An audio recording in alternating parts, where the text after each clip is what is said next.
Bismillah, alhamdulillah, salatu wassalamu ala rasulillah Sayyidina Maulana Muhammad bin Abdullah wa ala alihi wa sahbihi wa man wala wa la hawla wa la quwata illa billah. Subhanallah, alhamdulillah, wa la ilaha illallah, Allahu akbar, wa la hawla wa la quwata illa billahil aliyil azim. Adada kulli harfin kutiba wa yuktaba badal abidin wa dahran dahirin. Subhanaka la ilma lana illa ma'allamtana innaka antal alimul hakim. Nawayna ta'alluma wa ta'lim والنفع والانتفاع والمذاكرة والتذكير والإفادة والاستفادة والحث على تمسك بكتاب الله وسنة رسوله والدعاء إلى الهدى والدلالة على الخير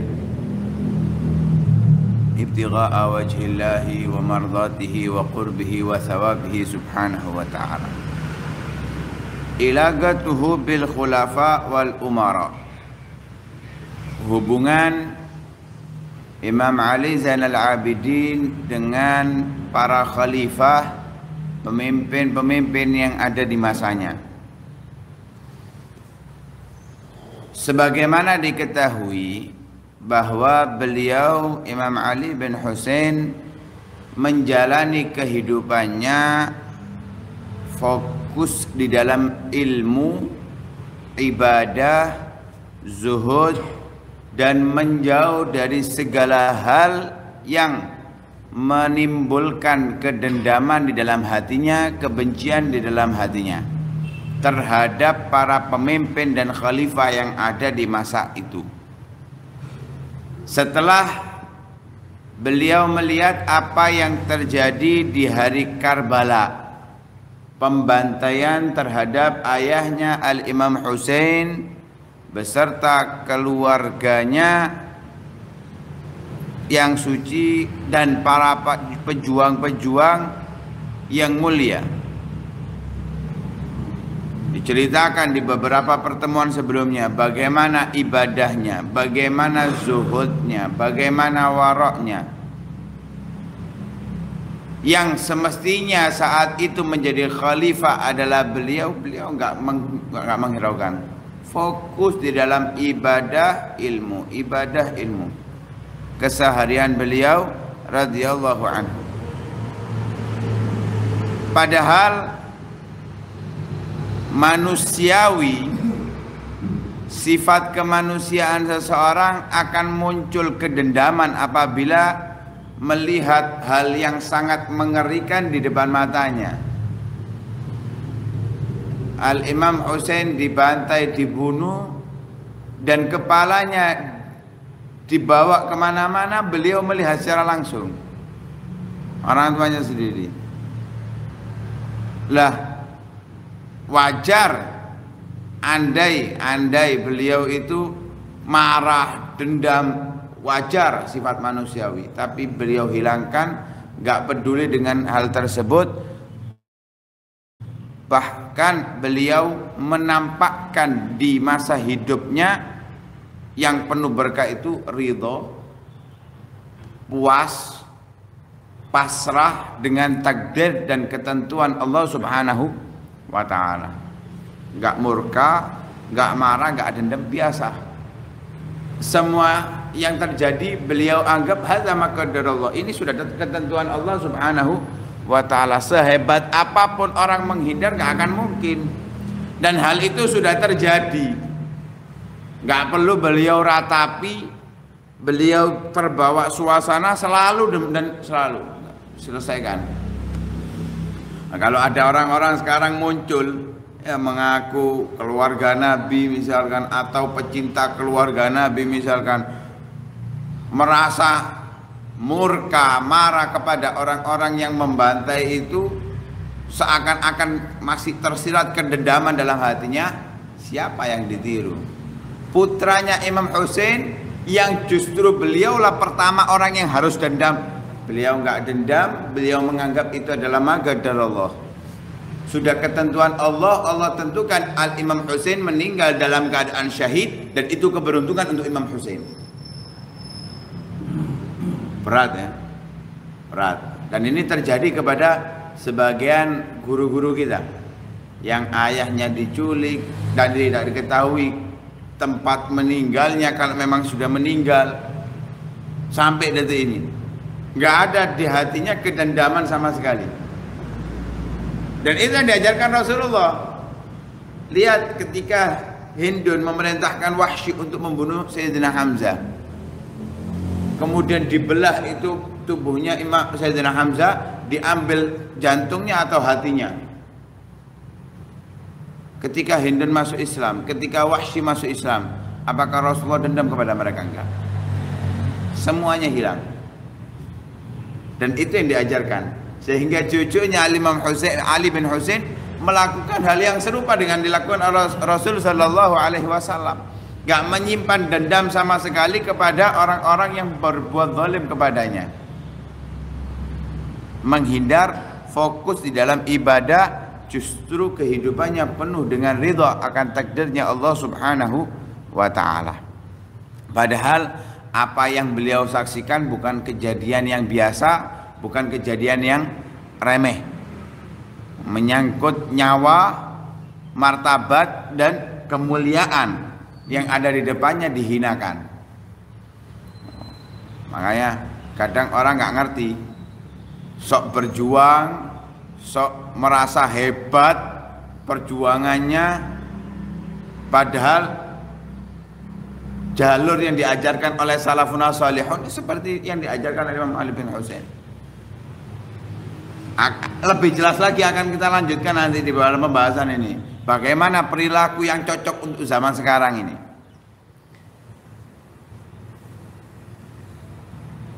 Beliau memandang hal tersebut dengan keimanan yang amat dalam, kejernihan akidah yang beliau jalankan, dan akhlak yang mulia, serta menjauh daripada menyalakan api perdendaman, menampakkan kebencian, dan menimbulkan permusuhan.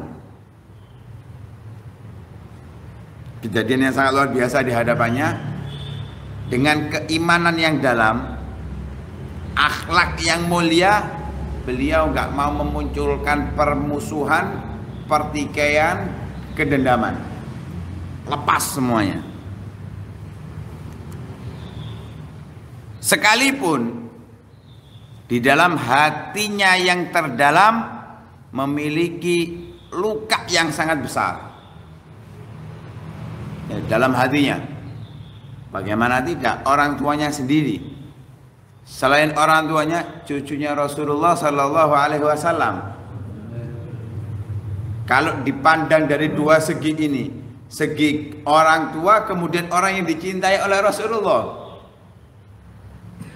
diperlakukan demikian, ya tentunya walaupun sudah itu adalah ketentuan Allah, secara manusiawi kita katakan tadi memiliki luka di dalam hatinya, walaupun tidak dendam kepada pelaku-pelakunya.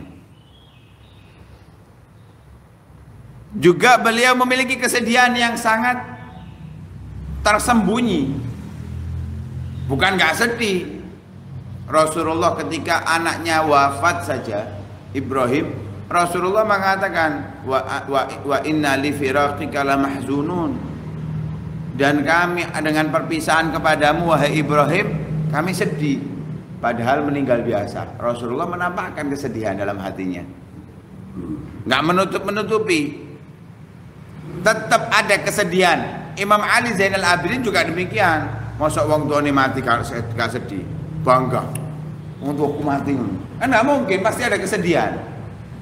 Lah karena ini adalah fitnah yang sangat besar saat itu, beliau sembunyikan kesedihannya di dalam hati yang terdalam. Karena kalau ditampakkan, membuat orang-orang yang ada di sekitarnya yang mencintai beliau akan marah dan akan dendam. Itu tidak diinginkan oleh beliau. Beliau hidup di saat itu dengan kehidupan yang amat sulit, karena fitnah yang sudah melanda menyeluruh di kota Madinah. Semuanya sudah terdampak dengan fitnah yang ada di saat itu.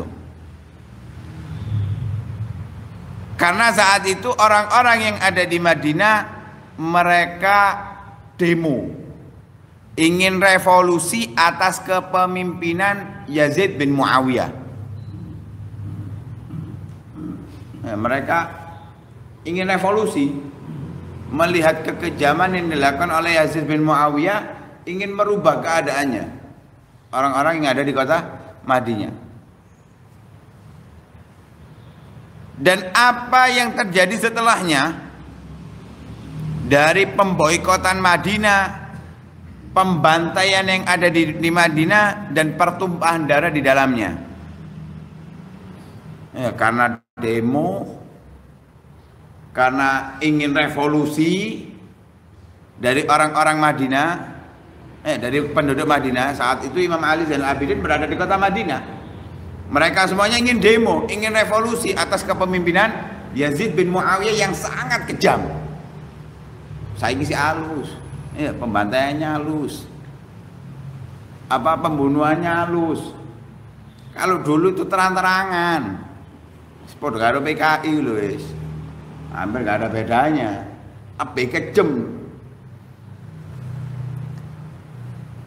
Lah, apa yang dilakukan oleh Imam Ali Zainal Abidin saat itu? Saat orang-orang revolusi demo di kota Madinah untuk menjatuhkan Yazid bin Muawiyah, sehingga terjadi pertumpahan darah yang sangat luar biasa di kota Madinah, yang dilakukan oleh Imam Ali Zainal Abidin, falam yusharik Ali bin Husain wala Muhammad bin Hanafiyah ammu wala ahadun min Bani Hashim. Gak ikut andil Imam Ali Zainal Abidin. Malah ditakoni, kenapa Habib gak ikut demo? Aku niru dalane Imam Ali Zainal Abidin, gak melok demo. Wis ngono tok. Sing kate demo gak ngurus aku. Aku melok dalane mbahku. Ngono tok. Ya, Imam Ali Zainal Abidin gak demo, gak ikut revolusi, menjalankan apa yang yang dijalankan oleh Imam Ali Zainal Abidin. Wala Muhammad bin Hanafiyah, pamannya Muhammad bin Hanafiyah. Saya ulangi, ini dulu sudah dibahas. Muhammad bin Hanafiyah itu bukan abahnya namanya Hanafiyah, enggak. Muhammad bin Ali bin Abi Thalib, tapi ibunya bukan Sayyidah Fatimah, karena itu dikasih embel-embel Hanafiyah. Muhammad ibnul Hanafiyah. Nanti ada saudaranya namanya Ali. Abahnya Sayyidina Ali bin Abi Thalib, namanya Ali.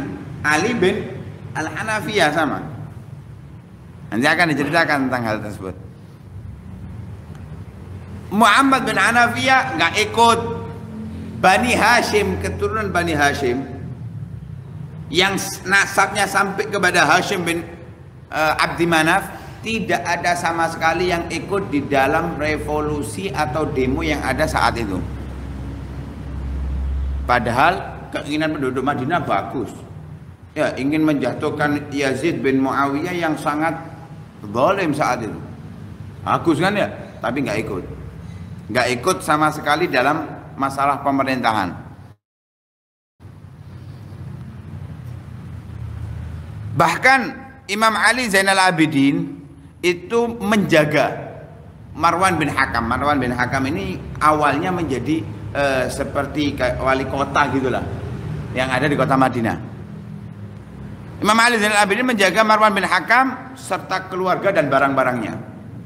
Keluarga dan barang-barangnya dijaga oleh beliau. Karena itu diriwayatkan di dalam Tarikh At-Tabari, ya, tarikh yang dikarang oleh Imam Tabari, an Muhammad bin Sa'ad an Muhammad bin Umar. Ketika orang-orang Madinah mengeluarkan Utsman bin Muhammad, Marwan bin Hakam memiliki rasa khawatir, akan hal tersebut, sehingga ya takut dibantai, takut dibunuh. Beliau Marwan bin Hakam berbicara kepada Ibnu Umar, Abdullah bin Umar, sahabat Rasul sallallahu alaihi wasallam, berbicara dengan beliau untuk menyembunyikan keluarganya, dititipkan kepada Ibnu Umar. Ya, titip maksudnya. Dia mau lari, dia titip keluarganya. Katanya Ibnu Umar enggak mau,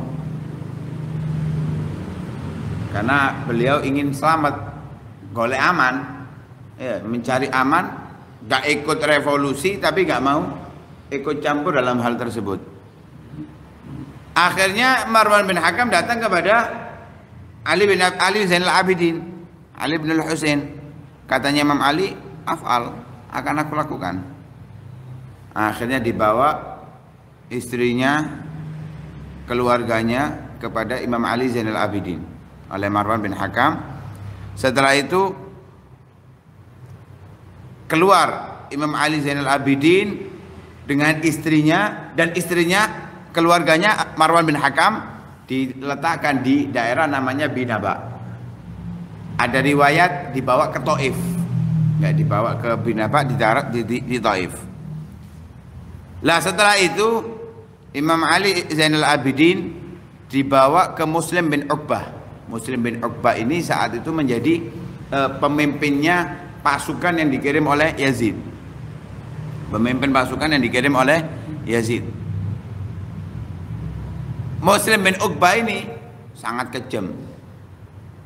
Dia menghilangkan, memadamkan keinginan revolusi tersebut dengan cara yang sangat zalim dan keji. Tembak Kaisar Mata, walaupun kayak odol gak ngefek ya, seperti itulah. Buyar. Imam Ali Zainal Abidin dibawa ke sana, disambut marhaban wa ahlan, kemudian didudukkan di kasur, diomongi oleh Muslim bin Uqbah Imam Ali Zainal Abidin dengan perkataan, sesungguhnya Yazid bin Muawiyah memerintahkan kepadaku untuk membawamu, tapi Muslim gak memaksa Imam Ali Zainal Abidin untuk membaiat Yazid atas apa yang disyaratkan untuk penduduk Madinah. Jadi penduduk Madinah dipaksa untuk membaiat Yazid, tapi Imam Ali Zainal Abidin gak dipaksa oleh Muslim bin Uqbah untuk membaiat Yazid. Jadi nggak ada paksaan untuk beliau. Selamat. Kenapa? Beliau memang nggak ikut andil dalam demo atau hal yang lainnya.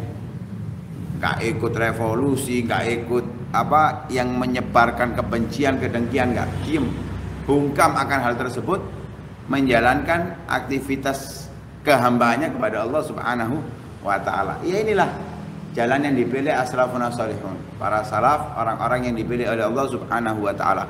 Bukan mereka nggak senang dengan revolusi tersebut, bukan juga beliau rela dengan adanya kezaliman terjadi di mana-mana, enggak.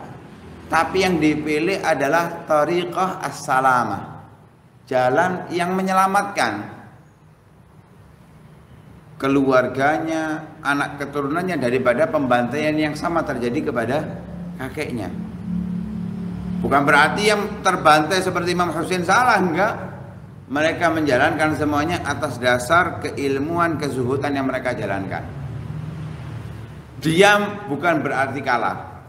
Ibarat anak panah itu kalau ingin jalannya kencang, maka perlu mundur sebentar, sedikit. Ya, kita tarik mundur, setelah ketika lepas akan menancap dimanapun tempatnya. Begitulah jalan yang dipilih salafun as-salihun.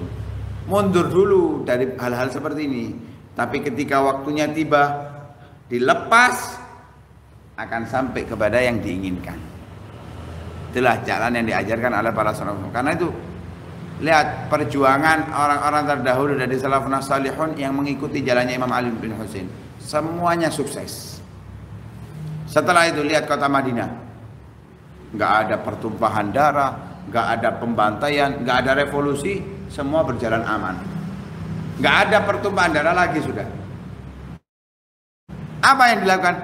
Mengikuti apa yang dijalankan oleh Imam Ali bin Husain. Makanya wis gak usah rame-rame, wis jalankan ibadah kita, jalankan zuhud kita, jalankan ilmu kita, amalkan yang diajarkan oleh Rasulullah, semuanya akan berhenti dengan sendirinya. Karena itu semua biadillah. Mau demo dengan kekuatan apapun, kalau Allah menginginkan fitnah itu masih ada, ya tetap ada. Kalau kita nggak menghiraukan fitnahnya, kita kembali kepada Allah, kita pasrahkan semua kepada Allah, kita fokus dengan ilmu kita, ibadah kita, semuanya akan padam dengan sendirinya. Nggak mungkin Allah akan menghinakan Islam, nggak mungkin. Nggak mungkin. Karena itu jangan terpancing dengan ada mengatakan, oh kalau kamu nggak ikut berarti kamu nggak ada ghiro kepada Islam. Dah semua. Oh niki perlu dihiroi. Sholat belum tentu benar ngomong ghiro-ghiro. Wudhu belum tentu sah ngomong ghiro. Istrinya terbuka auratnya ngomong ghiro. Istri ini gak kaos kakian, kudungan lame ini, kadang ketok rambutnya, kadang keluar dengan bukan mahramnya, mangan di warung, ngomong hero. Sudah batasnya masing-masing aja ya. Kita bahasanya kita itu bahasa ilmu, bahasa hadisnya Nabi, bahasnya bagaimana ibadah kita saat itu cukup bagi kita. Wah perlu bingung yang lainnya, sudah fokus dengan ibadah kita. Wallahu a'lam.